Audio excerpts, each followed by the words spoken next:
Muchas gracias.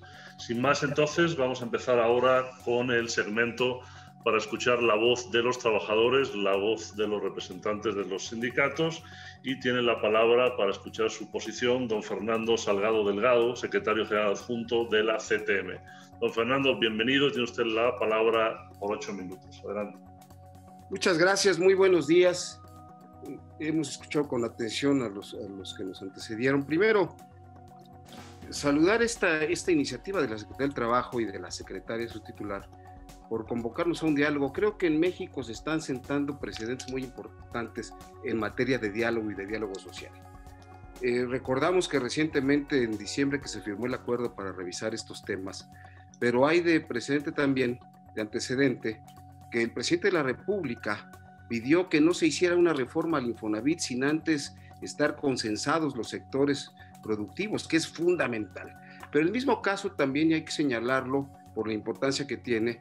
El gobierno federal impulsó el diálogo social para el tema de las pensiones y la reforma a los asuntos de las Afores, de tal manera que aquí con hay otro precedente que nos parece importantísimo destacar, que es el aumento en 2019, 2020 y 2021 a los salarios mínimos, poniendo especial énfasis en el tema de las fronteras, donde hoy tenemos un salario mínimo diferenciado que llega a 213 pesos, que no nos alcanza para gran cosa, pero que sin duda alguna está marcando una pauta en una manera de hacer política que integre, que escuche, que se dialogue y que haya un respeto para todos. Y todo esto enmarcado en el tema del reparto de utilidades, un derecho constitucional que tenemos las trabajadoras y los trabajadores de México.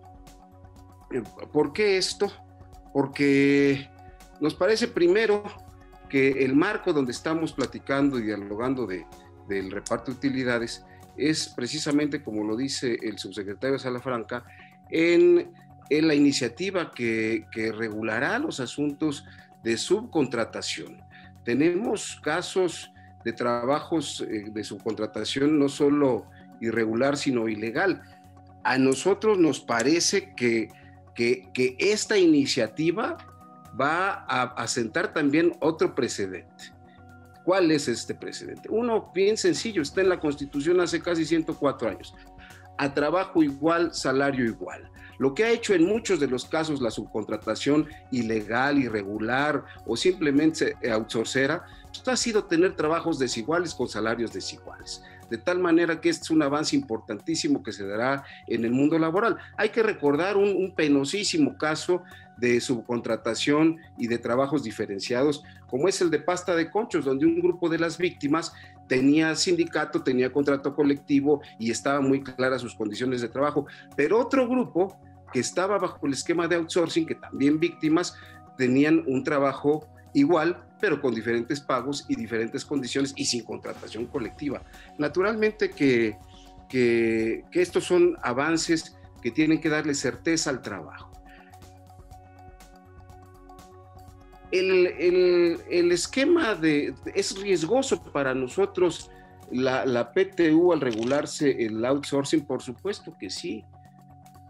Vamos a tener más trabajadores con salarios iguales a los nuestros y es muy posible que a los trabajadores en lo individual nos toque menos PTU porque tengamos más compañeros, pero bienvenidos. Nos parece hoy que la solidaridad debe privar ante todo y que este es un derecho constitucional que ni siquiera es una obligación.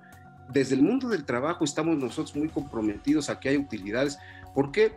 Pues porque para nosotros el tema es que haya empresas abiertas, que haya mercado moviéndose, que haya competitividad y que estas empresas puedan generar nuevos empleos. Es fundamental para nosotros que las empresas tengan una regulación que les permita vivir, que no tengan la presión por el hecho de invertir, la presión fiscal, la presión del Estado, la presión del propio sindicato, en muchos de los casos que los hay también. Creemos que hay que revisar todo el esquema fiscal y ahí nosotros no salimos ni soslayamos nuestra responsabilidad. Me da mucho gusto que se mencione la cantidad de impuestos que se paga por parte del sector asegurador por concepto de impuesto sobre la renta o por concepto de impuesto al valor agregado. Fíjense que casualmente no hay una estadística que dice y que diga cuánto pagan los trabajadores, cuánto pagamos cada trabajador, cada trabajadora en impuestos sobre la renta. 20 millones de trabajadores que pagan el IVA en el gas, que pagan el IVA en la luz, que pagan el IVA, y hubo una pelea fuerte en el último periodo de sesiones encabezada por las diputadas, que pagan el IVA por algo tan sensible como las toallas sanitarias de las mujeres. Y nosotros en el caso de los trabajadores no es un asunto menor. El IVA y el impuesto sobre la renta, nosotros tenemos, y ya lo pusimos sobre la mesa, lo sabe la secretaria de Trabajo, pusimos sobre la mesa lo que nosotros pagamos en horas extras, en vacaciones, en aguinaldos, en PTU, en las prestaciones que estaban, que eran deducibles para el empresario. Hoy se dividieron a la mitad la deducibilidad, cosa que nos afecta en los contratos colectivos. Y por supuesto, en el reparto de utilidades, nosotros no estamos exentos de pagar impuestos. Hay que recordar que solamente tenemos deducibilidad 15 días de salario mínimo. Esto es, para los trabajadores que recibimos una PTU, un reparto de utilidades, solo es deducible 1,200 pesos de lo que podamos recibir, que para nosotros es fundamental y es un aliciente. Nos tenemos que reorganizar para plantear este tema. Sí, nosotros lo diríamos al revés. ¿Por qué no, en lugar de topar el PTU, qué tal si ponemos un mínimo de reparto de utilidades? ¿Qué tal si en lugar de decir lo máximo es un mes, decimos lo mínimo es un mes? Nosotros creemos que no debemos generar una carga impositiva más allá de lo que pudieran hacerlo las empresas. También tenemos conciencia de que donde tenemos reparto de utilidades es en las empresas formales, en las grandes empresas, donde hay más productividad, donde estamos insertos en los mercados y nos interesa mucho apoyar a nuestras empresas. La mayoría de las empresas micro, pequeñas y medianas escasamente tienen oportunidad de dar reparto de utilidades, y en muchos casos, sobre todo en este ámbito con la pandemia que estamos viviendo, son dos pandemias que viven en paralelo. Una, y la más importante, es la del coronavirus, que está afectando a miles y miles, ya más de 1,5 millones de mexicanos, y otra, la pandemia económica, que solo hay una manera de enfrentarla, y esa manera de enfrentarla es con la unidad a través del diálogo y teniendo acuerdos. A mí me parece importantísimo que aquí hayamos llegado desde ayer a un primer acuerdo en la sesión inaugural. Los tres sectores, gobierno, empleadores y trabajadores, pusieron sobre la mesa y lo hicieron público: no está a debate el derecho de los trabajadores a recibir las utilidades que se generen fruto de su trabajo. Nosotros pensamos que también, y es importantísimo meter y poner en la mesa de diálogo, cómo vamos a lograr que, como dicen los técnicos, tengamos un mercado interno que fortalezca nuestra economía, que haga jalar a nuestra economía. Nosotros en el sector de los trabajadores queremos que el empleo que sea legal, que tengamos seguridad, que tengamos estabilidad en el empleo, que veamos crecer a nuestras empresas. Y les decimos nuestras empresas porque sí, son nuestras empresas. Con nuestro trabajo se genera riqueza, y qué bueno que se haga así. Pero queremos también que, fruto de nuestro trabajo, nos fortalezca este mercado interno, que para nosotros no es otra cosa que fortalecer el ingreso de las y de los trabajadores. Nosotros no vemos un México que pase de ser, como decían en los 50s o 60s peyorativamente algunos estadounidenses. No queremos pasar de ser un país bananero a ser un país maquilador. Esto es, de dotar de materias primas al primer mundo, a pasar a dotar de la materia prima más importante que tenemos, si no lo quisiera yo decir así, que es la mano de obra de sus ciudadanos y ciudadanas. Son dos conceptos bien importantes que se han manejado en esta mesa. Por un lado, el de la competitividad.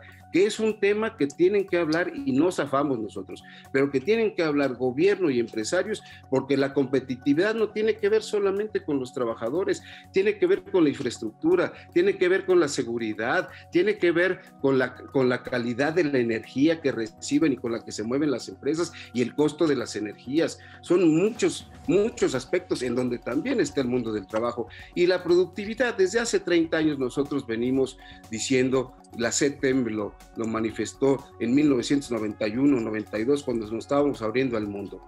Productividad no significa más trabajo, significa mejor trabajo. Organicémonos para tener un mejor trabajo, pero no vemos nosotros la manera de que tengamos un mejor trabajo, ni renunciando a nuestras prestaciones ni a nuestros derechos, y mucho menos posponiendo el derecho de los trabajadores a una vida mejor, a una vida digna, con un ingreso adecuado. Y yo les quiero recordar que en 1987, cuando el Pacto de Solidaridad Económica, nos prometieron, y así se firmó ese pacto, nos prometieron que la recuperación económica vendría después de 4 o 5 años, vendría paulatinamente y recobraríamos nuestro salario. Nunca ocurrió.